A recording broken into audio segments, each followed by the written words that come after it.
ওম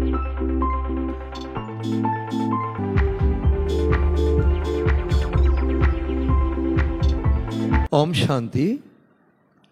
আজকের বাংলা মুরলি,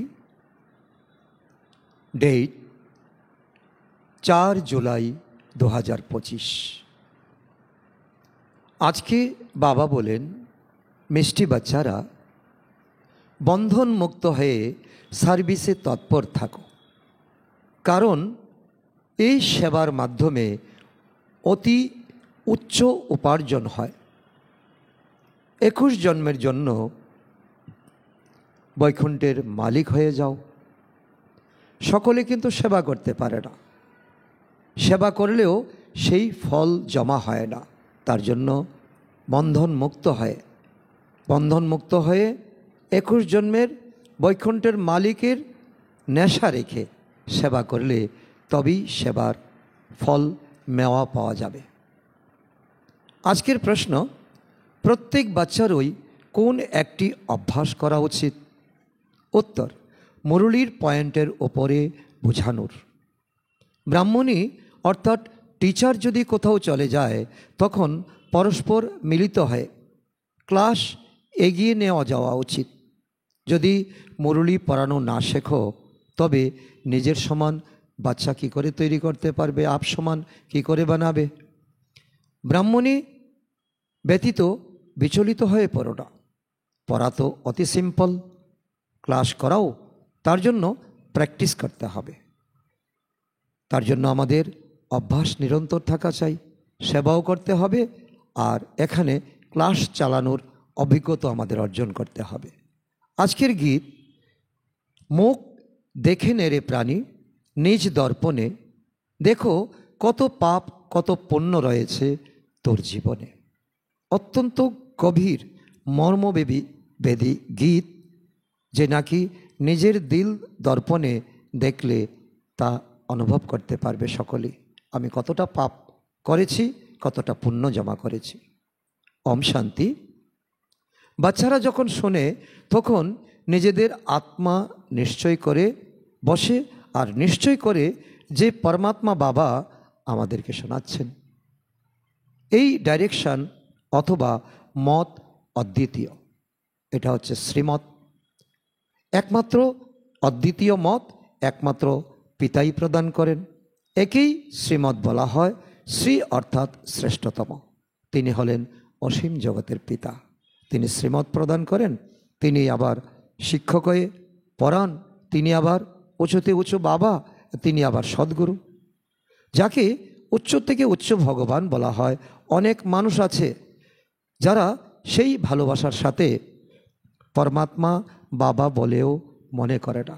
পরমাত্মা নামটা জানে, ভগবান শব্দটা জানে, কিন্তু ভগবান যে পিতা, উনি যে বিন্দুরূপ, উনি আমার 21 জন্মের ভাগ্য এখন পুরা করার জন্য, ভাগ্য বানানোর জন্য তিনি এখন এসেছেন।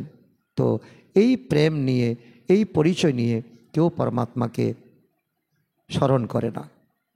যদিও শিবের ভক্তি করে, শিবলিঙ্গতে জল প্রদান করে, দুধ প্রদান করে, অত্যন্ত প্রেমপূর্বক স্মরণও করে, কিন্তু মানুষ বলে যে সকলের মধ্যেই পরমাত্মা আছে, ঈশ্বর সর্বব্যাপী।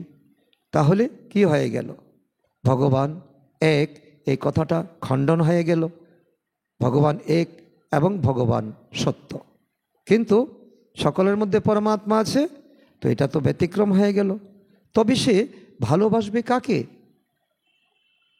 তাই বাবার থেকে প্রীত বুদ্ধি হয়ে গেছে। আজকে অসুরের সংখ্যা বেশি হয়ে গেছে, আর পাণ্ডবের সংখ্যা এখন কম হয়ে গেছে। ভক্তিতে যখন কোনো দুঃখ বা রোগ ভোগ ইত্যাদি হয়, তখন ঈশ্বরের প্রতি প্রীতি দেখায়। তো বাবা বলেন, বিপদে সকলে আমাকে ডাকে, কিন্তু সুখের সময় কেউ ডাকে না। প্রীত দেখায়, বলে ভগবান রক্ষা করো।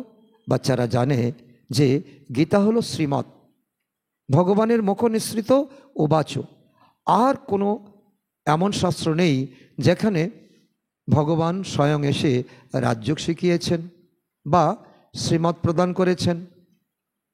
এটা আমাদের এখন অত্যন্ত সৌভাগ্য আমরা ডাইরেক্ট পরমপিতা পরমাত্মা থেকে এখন পড়াশোনা করছি। ভারতের গীতা একটি, যার প্রভাব কিন্তু অনেক বেশি। একমাত্র গীতাই ভগবানের উবাচ, ভগবানের মুখনিসৃত বাণী। ভগবান বললেই এক নিরাকারের দিকে দৃষ্টি নিবদ্ধ হয়ে যায়। তোমরা বাচ্চারা যাকে নিজেকে চেনো, পরমাত্মাকে চেনো।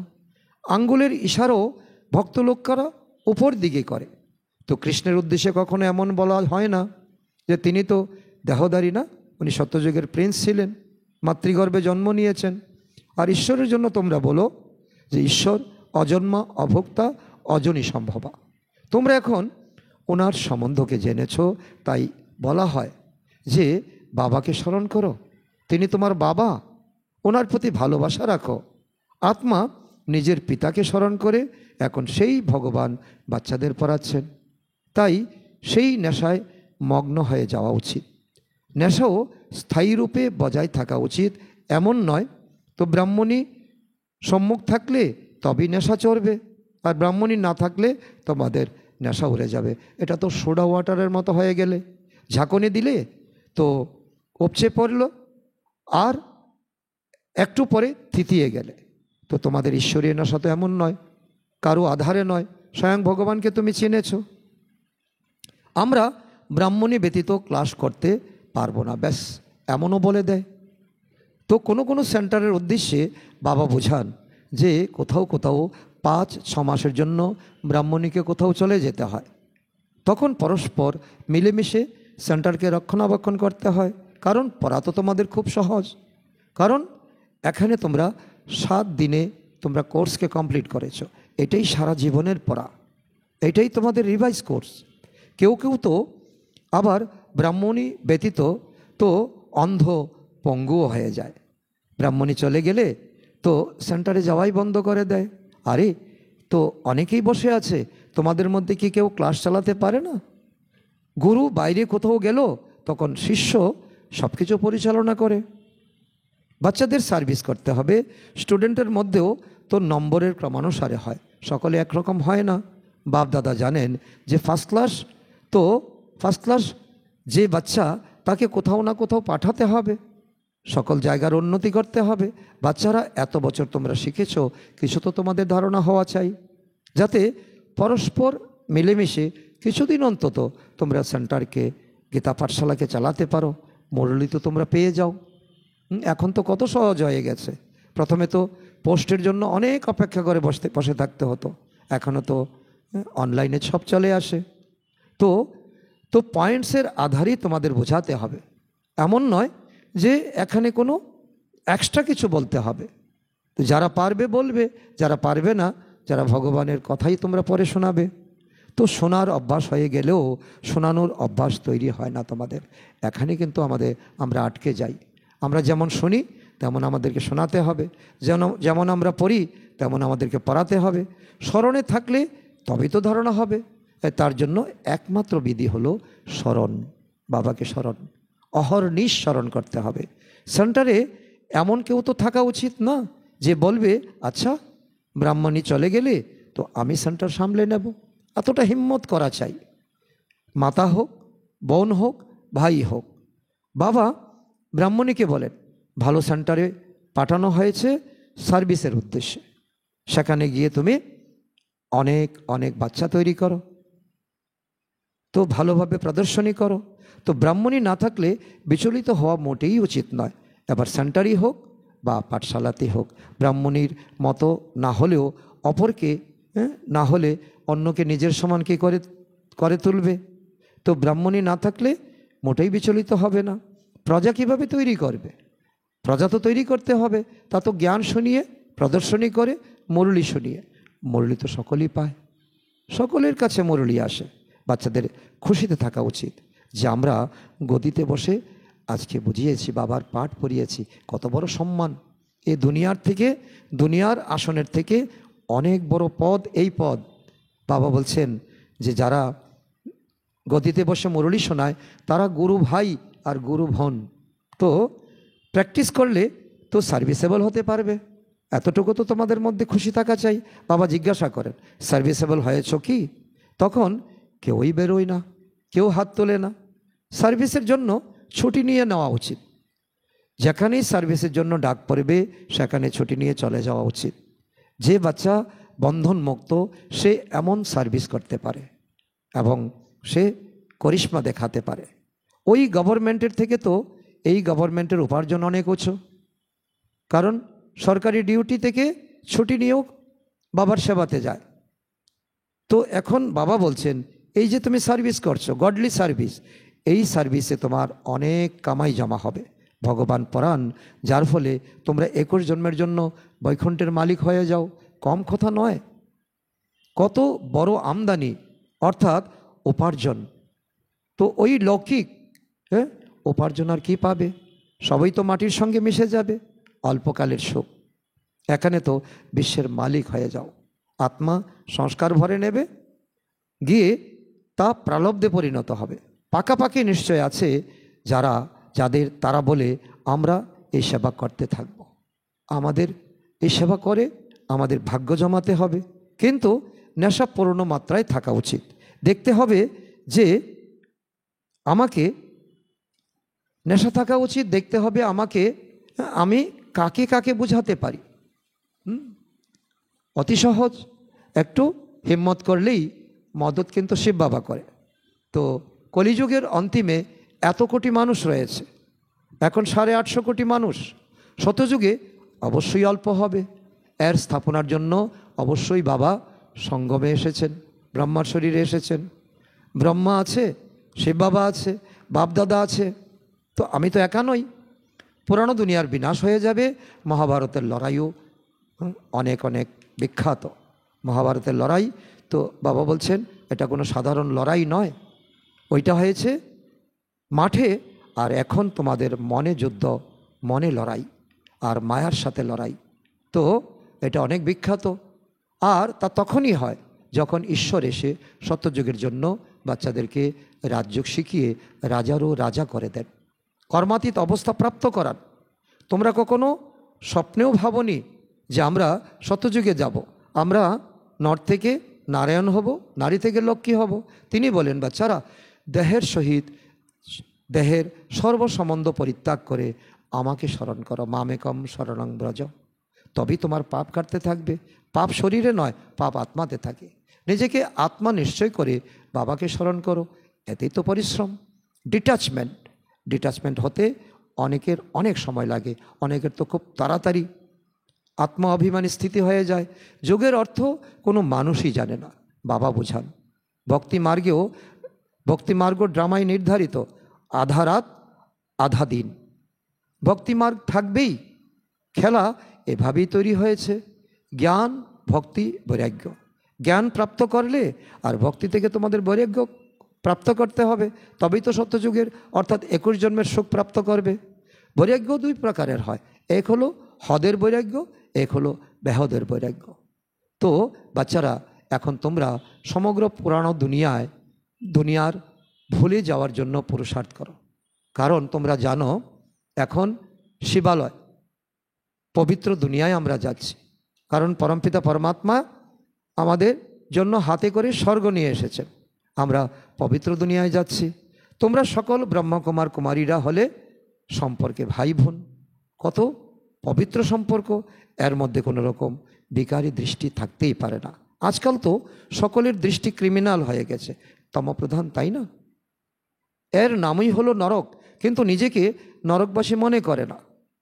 তো তার জন্য মন্দিরে গিয়ে বলে মানুষের কাছে বলতে চায় না আমি পতিত, আমি ছল, পাপী, কপট। তো নিজেকে নরকবাসী মনে করে না, তো না স্বীকার করতে চায়, মনেও করে না। কেউ বললে তার সঙ্গে লড়াই ঝগড়া করে। নিজেদের জানা নেই, তাই বলে দেয় স্বর্গ নরক সব এখানে আছে। যে ধনবান সে স্বর্গে আছে, যে গরিব করে করে আছে সে নরকে আছে। তো যার মনে যা কিছু আসে তাই বলে দেয়, যত মুখ তত কথা। তো এই কোনো স্বর্গ নয় বাস্তবে। এই কলিযুগের অন্তিম সময়ে এই যে এত চাকচিক্য আমরা দেখছি, এটা হলো মায়ার পাম। তো স্বর্গে তো রাজত্ব ছিল, দেবী দেবতার রাজত্ব ছিল, ধার্মিক ন্যায়নিষ্ঠ সমাজ ছিল, কত শক্তি ছিল তার মধ্যে, পাওয়ার ছিল। তো রিলিজিয়ান ইজ মাইট বলা হয়। এখন তোমরা পুনরায় পুরুষার্থ করছো কেন? সত্যযুগে যাওয়ার জন্য। বিশ্বের মালিক হয়ে যাবে তোমরা অচিরেই। এখানে তোমরা আসোই বিশ্বের মালিক হতে। হ্যাভেনলি গডফাদার, যাকে শিব পরমাত্মা বলা হয়, তিনি তোমাদেরকে পড়ান। তো এই পড়াশোনাতে তোমাদের কত মনোযোগী হওয়া, নেশা থাকা উচিত।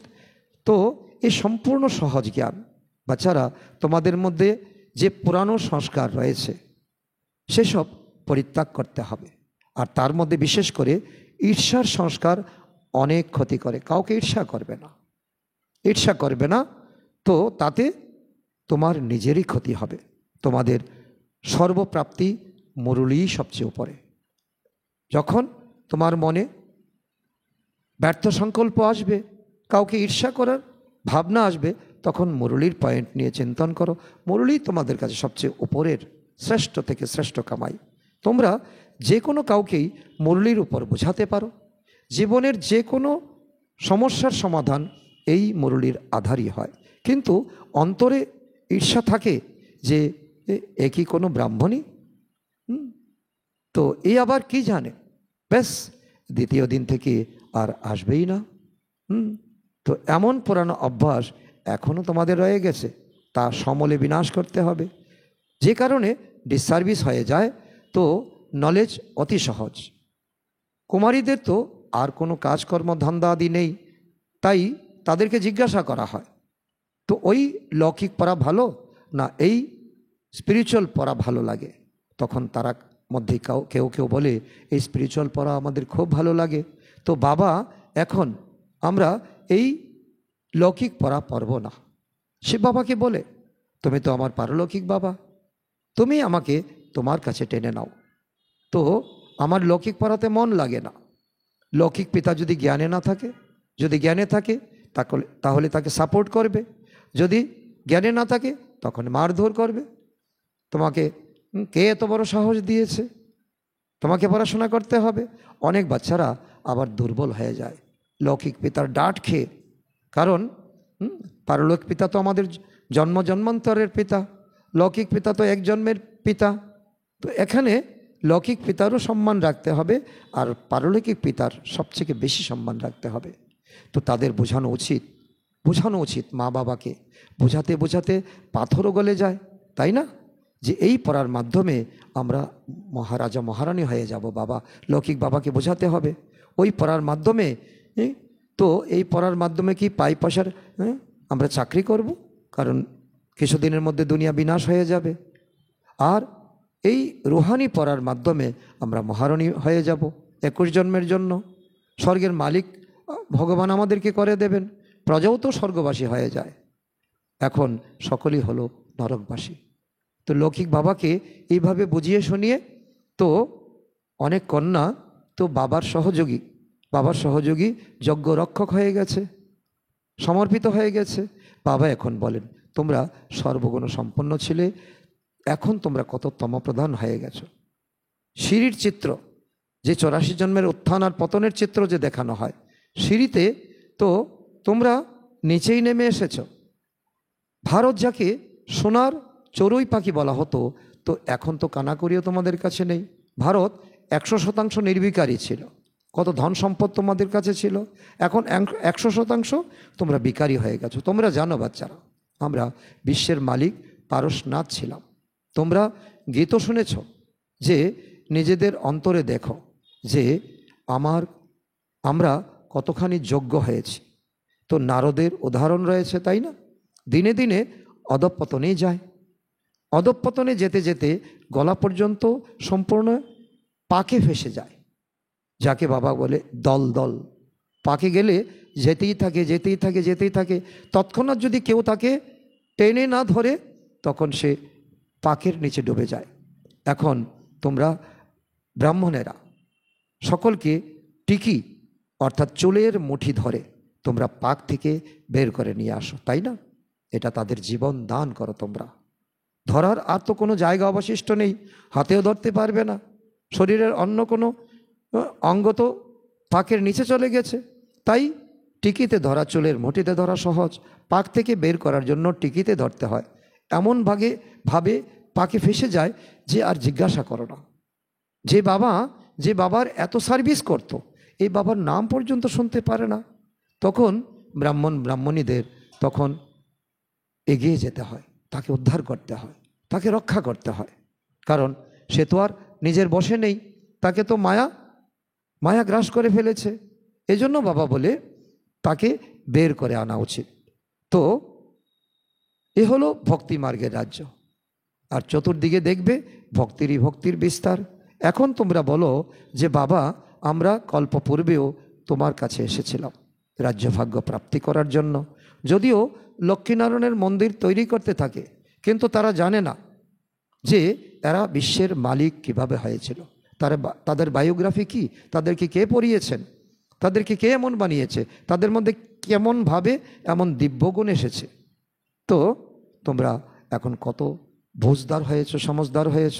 তোমরা বাচ্চারা জানো তো ওনারা রাজ্যভাগ্য কিভাবে পেয়েছেন। এই সঙ্গম যুগে তারা ব্রাহ্মণ হয়েছেন, ভগবানের সঙ্গে তারা যোগ লাগিয়েছেন, ভগবানের পরা পড়েছেন।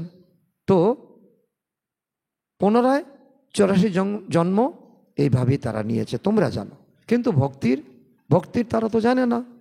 তো বাবা উদাহরণ দিচ্ছেন, বিরলারা, টাটা গ্রুপ, বিরলা গ্রুপ, শিল্পপতিরা কত মন্দির বানায়। যেমন পুতুল তৈরি করে ফেলে দেয়, তারা ছোট ছোট পুতুল, আর এরা বড় বড় পুতুল রূপী চিত্র তৈয়ার করে পূজার ব্যবস্থাপনা করে। ওনার অকুপেশনকে না জানা মানেই তো পুতুল পূজাই তো হলো, তাই না? এখন তোমরা জানো যে বাবা আমাদের কত ধনশালী করেছিলেন শতযুগে ত্রেতাযুগে। আমাদের কত ধন সম্পদ ছিল, আকিসার ধন সম্পদ ছিল। এমন কোনো বিষয় ছিল না যার জন্য শতযুগে কাউকে পুরুষার্থ করতে হবে। পুরুষার্থ এই সঙ্গম যুগে করতে হবে, এক জন্ম। তো এই জন্য বাবা বলেন, তোমরা কত ধনশালী ছিলে আর এখন কত কাঙ্গাল হয়ে গেছো। যে পূজ্য ছিলে সেই এখন পূজারী হয়ে গেছো। ভক্তরা ভগবানের উদ্দেশ্যে বলে, তুমিই পূজ্য, তুমিই পূজারী, তুমিই সুখ প্রদান করো। ভগবানকে টকে দিয়েছে, তুমি দুঃখ দাও, তুমি দুঃখহর্তা, তুমি সুখকর্তা, তুমিই পূজ্য, তুমি পূজারী। তো সব কিছু তুমিই করো। আমরা খাবো দাবো, বাস, আর কিছু নয়। শরীরকে ময়লা করব, গঙ্গায় গিয়ে স্নান করব। কিন্তু বিষয়টা এমন নয়। জ্ঞান মার্গ মানে প্রত্যেক আত্মাকে ইন্ডিভিজুয়ালি করতে হবে। বেশ, এতেই মস্ত হয়ে গেল। বলা হয় আত্মা নির্লেপ, যা কিছু ভোজন পান ইত্যাদি যা কিছু মন চায় তাই কিছু করো, কোনো বাধা বিপত্তি নেই। তারা যা কিছু মুখে আসে তাই বলতে থাকে, আনন্দ করো। চার্বাকরাও বলে, যাবৎ জীবেত সুখম জীবেত, ঋণং কৃত্যা ঘৃতং পিবেত। তারা এরকম বলে দেয়, জীবনটাই তো এক জন্মের, তো এখানে খাও দাও ফুর্তি করো। তো যা কিছু কলঙ্ক শরীরে লাগে, আর লাগলে তা গঙ্গায় গিয়ে স্নান করো, নতুবা একটা ধুমধাম করে একটা পুজো পাঠ করে দাও। যা ইচ্ছা তাই খাও। কি ধরনের ফ্যাশন হয়ে গেছে দেখো। তো বেশ, যে যা রীতি রেওয়াজ শুরু করে সেটাই চালু হয়ে যায়। এখন বাবা বোঝান যে বাচ্চারা, তো বিষয় সাগর থেকে তোমাদেরকে তো শিবালয়ে যেতে হবে। তোমরা তো অনেক কদর্য হয়ে গেছো, এখন তোমাদেরকে উত্তম পুরুষ হতে হবে। তোমাদেরকে এখন তোমাদেরকে শতযুগী দুনিয়া যেতে হবে। শতযুগকে ক্ষীরসাগর বলা হয়, এ হলো বিষয় সাগর। তোমরা বাচ্চারা জানো যে আমরা 84 জন্ম নিতে নিতে কি হয়েছি, অপবিত্র হয়ে গেছি। তাই তো পতিত পাবনকে আহ্বান করা হয়।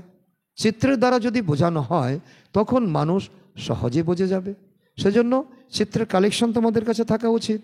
সিঁড়ির সম্পূর্ণ 84 জন্মের বৃত্তান্ত রয়েছে, মানুষের জীবনের কাহিনী সিঁড়ির মধ্যে রয়েছে।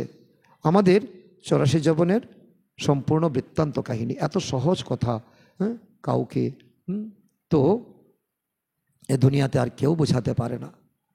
তো যখন তুমি বোঝাও তখন বাবা বুঝে যাবেন যে সম্পূর্ণরূপে। তো যদি না পারো তখন বাবা বুঝবেন তুমি পড়াশোনা করো না, যোগ করো না, তার জন্য তুমি বোঝাতে পারো না, উন্নতিও করতে পারো না। আর যদি তুমি ভালো করে পড়াশোনা করতে, যোগ অভ্যাস করতে, তাহলে তুমি নিজের উন্নতি করতে, অন্য আত্মার উন্নতি করতে। তো তোমাদের ব্রাহ্মণের কর্তব্য হলো ভ্রমরী যে ভো ভো করে, ভ্রমরীর মতো কীট পতঙ্গকে ভো ভো করে নিজের সমান বানানো। আর আর তোমাদের পুরুষার্থ হলো, কর্তব্য হলো ভ্রমরীর মতো ভো ভো করা, আর যে কাদায় পড়ে আছে তাকে তুলে আনা। আর পুরুষার্থ হলো সর্পের মতো পুরানো খোলস পরিত্যাগ করে নতুন ধারণ করা। এই দেহটা একটা পুরানো বস্ত্র, এ পুরাণ হয়ে গেছে। এখানে আমাদের দেহ রোগে জর্জরীভূত হয়ে গেছে, আর আমার কাছে যে ধন আছে সে কালা ধন, আর মন হয়ে গেছে একেবারে ভারী। তো এই ভগবান এটা এখানে বলছে, তোমার কাছে যে এখন আবর্জনা যা কিছু আছে আমাকে দিয়ে যাও, তোমার সংকল্প বিকল্প সব কিছু আমাকে দিয়ে যাও, তোমার বোঝা আমাকে দিয়ে যাও। তো এখন তোমরা জানো এই পুরুষার্থ তোমার করতে হবে। এই শরীর হলো পচনশীল শরীর, এক জায়গায় কেটে গেল, তাকে কোনো চিকিৎসা করলে না, মলমপট্টি লাগানে না, তো তার থেকে দুর্গন্ধ বেরোতে থাকবে, সে পচতে শুরু করবে। এই দুনিয়াও পুরানো, শরীরও পুরানো, একে পরিত্যাগ করে এখন নতুন দুনিয়ায় যেতে হবে। নতুন দুনিয়ায় কাঞ্চন কায়া শরীর পাবে। তোমাদের এই পঠন পাঠন হলো নতুন দুনিয়া স্বর্গের জন্য। এই দুনিয়াতে কোনো কাজে আসবে না, পড়াশোনা করবে এই দুনিয়াতে, আর প্রালব্ধ পাবে শতযুগে ত্রেতাতে। এই পুরানো দুনিয়া সমাপ্ত হয়ে যাবে, সাগরের এক ঢেউয়ে সব কিছু লণ্ডভণ্ড হয়ে যাবে। একে বলে প্রাকৃতিক দুর্যোগ, বিনাশ তো অবশ্যই হবে, তাই না? ন্যাচারাল ক্যালামিটিস কাউকে ছাড়বে না, ধনী গরিব কেউ কোনো প্রোটেকশন দিয়ে রাখতে পারবে না। আচ্ছা, মিষ্টি মিষ্টি হারানিধি বাচ্চাদের প্রতি মাতা পিতা বাপদাদার স্মরণের স্নেহ সুমন আর সুপ্রভাত। আত্মাদের পিতা তার আত্মারূপী বাচ্চাদেরকে জানাচ্ছেন নমস্কার। আমরা আত্মারূপী বাচ্চারা আমাদের মাতা পিতা বাপদাদাকে জানাই স্মরণের স্নেহ সুমন, সুপ্রভাত ও নমস্কার। ধারণার জন্য মুখ্য সার: 1 নম্বর, অন্তরে ঈর্ষা ইত্যাদির যে পুরানো অভ্যাস রয়েছে তা পরিত্যাগ করে একে অপরের সাথে অত্যন্ত প্রেমপূর্বক মিলেমিশে থাকতে হবে। ঈর্ষার কারণে পড়াশোনা ত্যাগ করা উচিত নয়। ঈর্ষা একটা অবগুণ। এই অবগুণ আমার মধ্যে রেখে লাভ কি যখন আমি দেবী দেবতা হতে চলছি? নাম্বার 2, এই পুরানো পচনশীল শরীরের বোধকে ত্যাগ করতে হবে। ভ্রমরীর মতো জ্ঞানের ভো ভো করে কীট পতঙ্গকে নিজ সমান বানানোর সেবা করতে হবে। এই আত্মিক কাজকর্মে লেগে থাকতে হবে, তবেই তোমাদের উন্নতি হবে, জমা হবে। আজকের বরদান: মানসিক বন্ধনগুলির থেকে মুক্ত হও, অতীন্দ্রিয় সুখের অনুভূতি করো। করতে থাকলে তোমরা মুক্তিদাতা, বাবা বলছে মুক্তিদাতা ভব। তো আমরা অনেকের মুক্তি দিতে পারবো কি করে? এই মানসিক ব্যাধি, কারণ বিকল্প তো, নেগেটিভ থটস, ওয়েস্ট থটস তো আমাদেরকে অনেক দুর্বল করে দেয়। তো এর থেকে আমাদের মুক্ত হতে হবে, তবেই আমরা এক ঈশ্বরের বিভিন্ন সম্বন্ধে আমরা যুক্ত থাকতে পারবো, আর তখনই সকল আত্মাকে আমরা মুক্তি দিতে পারবো। তার অর্থ হলো অতীন্দ্রিয় সুখের দোলনায় দোলা। তো এটা হলো সঙ্গমযোগী ব্রাহ্মণদের বিশেষত্ব। কিন্তু মনসা সংকল্পের বন্ধন আন্তরিক খুশি বা অতীন্দ্রিয় সুখের অনুভব করতে দেয় না। মনসার মধ্যে যদি তোমার নেগেটিভ থটস থাকে, ব্যর্থ সংকল্প থাকে, তো বিকল্প থাকে, তো অতীন্দ্রিয় সুখ ভগবানকে পেয়েও, এই সৃষ্টিচক্রের জ্ঞানকে পেয়েও, আদি মধ্যে অন্তর জ্ঞানকে পেয়েও তোমার মধ্যে অতীন্দ্রিয় সুখের অনুভূতি হবে না। ব্যর্থ সংকল্প, ঈর্ষা, আলস্যের সংকল্পের বন্ধনে বাধা পড়াই হলো মানসিক বন্ধন। তো ব্যর্থ সংকল্প, ঈর্ষা, আলস্যের সংকল্পের বন্ধন, এই বাধা পড়াই হলো মানসিক বন্ধন। কাউকে কি বেঁধে রাখে? কারুর চিন্তা কাউকে বেঁধে রাখে। এরকম আত্মারা অভিমানের বশে অন্যদের দোষ চিন্তা করতেই থাকে। আমার কোনো দোষ নেই, অমুকের দোষ, অমুকেই করেছে। তাদের অনুভবের শক্তি সমাপ্ত হয়ে যায়। সেই জন্য এই সূক্ষ্ম বন্ধনগুলির থেকে মুক্ত হও, তবে মুক্তিদাতা হতে পারবে। আজকের স্লোগান: এমনই খুশির খনিতে সম্পন্ন থাকো যাতে তোমাদের কাছে দুঃখের ঢেউ যেন না আসে। তো এই খুশির খনি কি? তো বাবা এই সময় যে জ্ঞান এবং যোগের শক্তি আমাদেরকে দিচ্ছেন, তো এগুলা যদি আমরা নিজে আয়ত্ত করতে পারি, আর খনি পেয়ে গেলাম, আর এই খনি যদি থাকে তো দুঃখরূপী ঢেউ আমাদের জীবনে আসবেই না। আজকের অব্যক্ত ইশারা, সংকল্পের শক্তি জমা করে শ্রেষ্ঠ সেবার নিমিত্ত হও। তার অর্থ যে কোনো শ্রেষ্ঠ সংকল্পরূপী বীজকে ফলীভূত করার জন্য সহজ সাধন হলো একটাই, সেটা হলো সদা বীজরূপ বাবার থেকে প্রত্যেক সময় সর্বশক্তির বল সেই বীজে ভরতে থাকা। তোমার সংকল্প আর বাবার থেকে সর্বশক্তির বল। কারণ বাবা আমাদেরকে অষ্টশক্তি দিয়েছেন, বাবা আমাদের আত্মাকে শতগুণী বানাচ্ছেন। এই গুণ এবং শক্তি বাবার থেকে ভরতে পারো। তো বীজ রূপ দ্বারা তোমাদের সংকল্পরূপী বীজ রূপ যখন পরমধামে যাবে, বাবার সঙ্গে যখন একাগ্র মন স্থির করতে পারবে, তো তোমাদের সংকল্পরূপী বীজ সহজ আর শত বৃদ্ধি পেয়ে ফলীভূত হয়ে যাবে, সংকল্প শক্তি জমা হয়ে যাবে। আজকের সমান আমি মুক্তিদাতা আত্মা। আচ্ছা, ওম শান্তি।